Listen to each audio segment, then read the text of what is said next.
Aš esu Eimantas, inžinierius, verslautojas, inovatorius, nežinau, kurį žodis geriausiai tiktų, angliškai tai vadiname entrepreneur. Taigi mano sėkmės istorija prasidėjo Vilniuje, kur aš pradėjau studijuoti KTU. Tada po 2 metų nusprendžiau tęsti studijas Danijoje pagal Erasmus programą.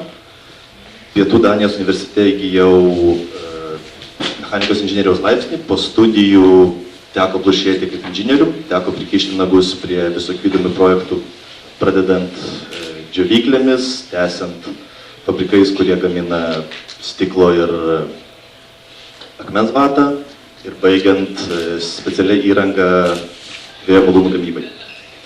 Bet darbe nesijaučiau laimingas, visada kažko trūkdavo. Tad nusprendžiau dar pastudijuoti, taip aš atsidūriau Kopenhagoje, tęsiau studijas Danijos technikos universitete. Studijuodamas DTU buvau aktyviai įsivėlęs į užklasinę veiklą, panašiai kokią vykdo Lius. Labai džiaugiuosi, kad jie tą daro, nes tai tikrai reikalinga. Studijų pabaigoje gavau kvietimą prisijungti, vystyti mobilių dviračių takų idėją. Idėja vis dar tebevystoma, bet šiuo metu jau yra nuėjus gan ilgą kelią nuo idėjos iki produkto. Prieš pradedant šnekėti apie idėją, norėčiau šiek tiek papasakoti apie Kopenhagą.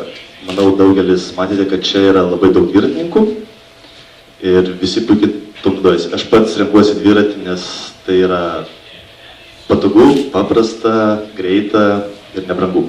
Manau, daugelis sutiksite. Dviratis miestui gali suteikti labai daug naudos.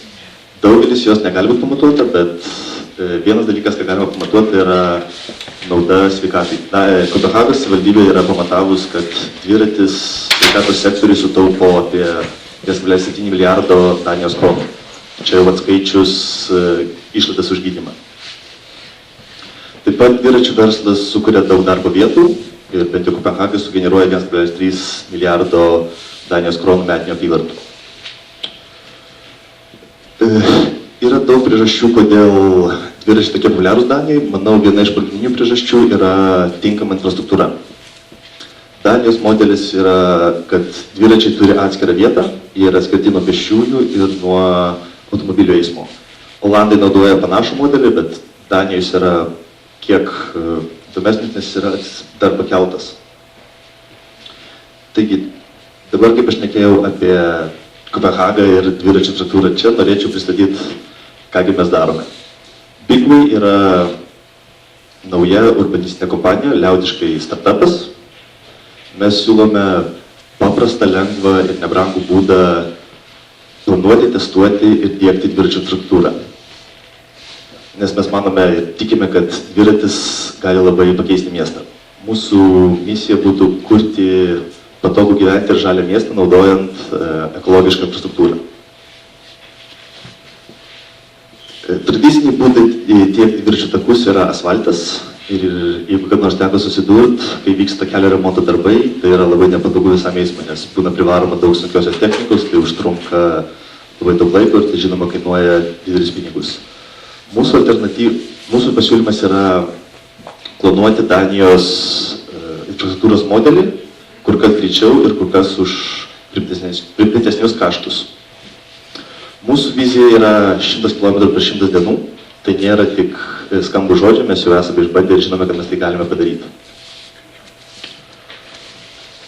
Daugelis pasaulio miestų skatina dviračių kultūrą ir nori investuoti į dviračius, tačiau gan dažnai yra matoma, kad jie tai daro gan nesėkmingai. Kopenhaga nėra pats idealiausias pavyzdys, jiems taip pat yra kur tobulėti, bet tiesiog kol kas, ką man teko pačiam matyti, tai yra geriausia.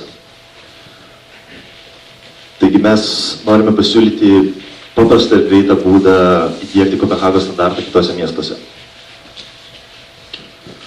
Kaip jau minėjau, mūsų misija yra kurti patogų ir žalią gyventi miestą ir mes to siekiam naudodami ekologišką infrastruktūrą. Tad mūsų produktas yra pagamintas iš antrinių žaliavų. Taip tariant, iš plastiko šiukšlių, mes jas imame, transformuojame ir iš to kūrėme dviračių taką. Mūsų pasiūlymas yra gan paprastas, tai yra išties 3 elementarų žingsniai. Kad sukurti dviračių taką nereikia jokios sunkiosios technikos, nereikia didelių apmokymų, tam pakanka mažiausiai 2 žmonių ir elementarių darbo įrankių. Veikimo principas yra panašus, jeigu įsivaizduotumėt Lego ar puzzle, tai elementai yra dedami ant paviršiaus, jie sujungiami tarpusavyje ir pritvirtinami prie paviršiaus. Šiuos žingsnius kartuojant pakankamai daug kartų, sukuriamas dviračių takas, kada tik belieka sėsti ir važiuoti.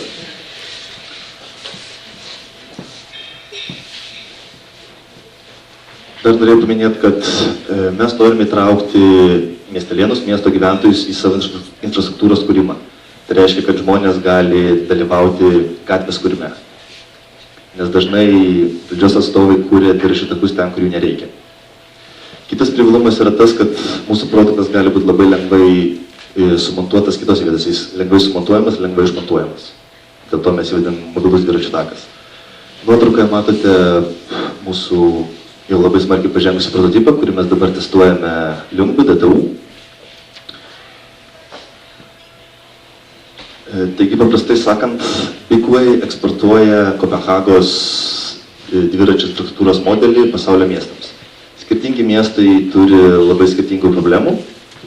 Mes, tarkim, įsivaizdavome, kad Kopenhagoje mums nėra kas veikti, nes čia jau viskas yra sukurta, beje mes klydome, nes vienas iš panaudojimo būdų būtų, kai vyksta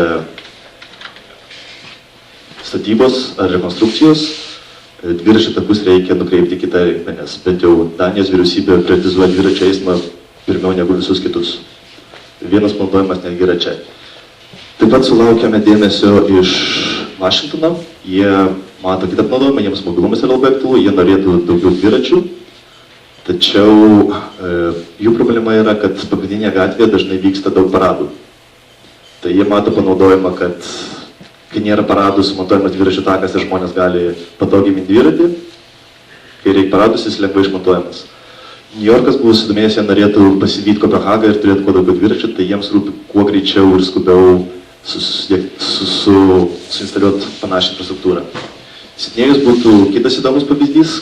Šis miestas yra įstrigęs biurokratijos pinklėse, nes kad patvirtinti ir suplanuoti dviračių taką užtrunka metus ir dažnai tai net nepraeina. Tad jie mato mūsų produktą kaip testavimo būdą, kad parodyti, ką jie nori padaryti ir kaip tai veiktų.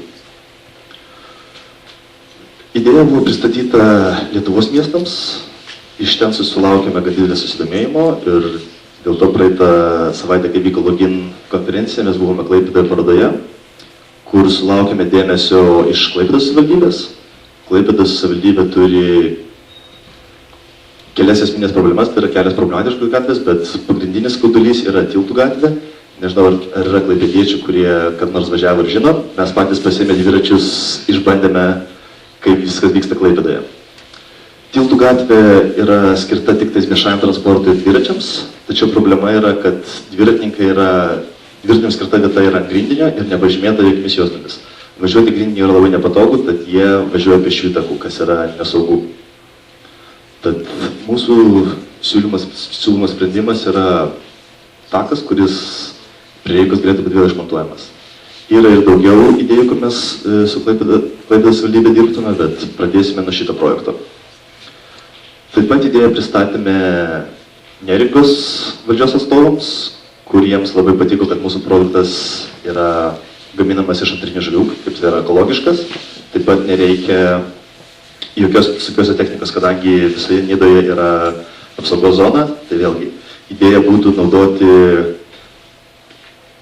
priešgaisrinės linijas, kurios šiaip dabar nėra naudingos, į tas priešgaisrinės linijas sudėti dviračių takus, kad žmonės galėtų mėgautis nuostabia Neringos gamta. Ir pabaigai, kodėl Lietuvai? Iš kompanijos pozicijos taip jau pasisekė, kad Lietuvos miestai turi daug problemų, mes turime sprendimą ir norime pasiūlyti. Iš asmeninės pusės, kažkada, kai važiavau studijuoti Daniją, žadėjau tik pasisemti patirties ir grįžti su visom žiniom į Lietuvą. Deja, tai šiek tiek užtruko, bet manau, dabar pavyks savo svajonę gyventi. Jeigu norėtumėt sužinoti daugiau, galite su mumis susiekti elektroniniu paštu arba apsilankyti mūsų svetainėje ir pažiūrėti, ką mes darome. Manau, mes dar turime šiek tiek laiko, galime atsakyti kelis klausimus. Jei tokių bus.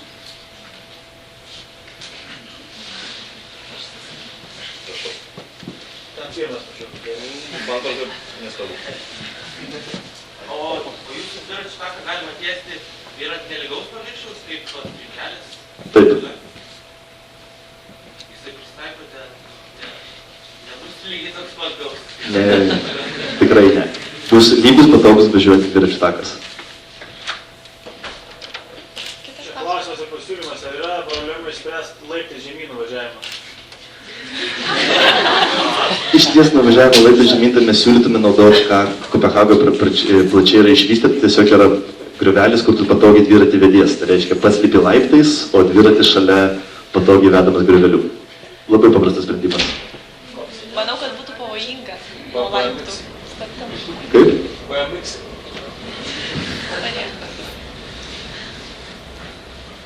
Koks yra tvarumas teorinis arba bent jau praktinis išmatuotas?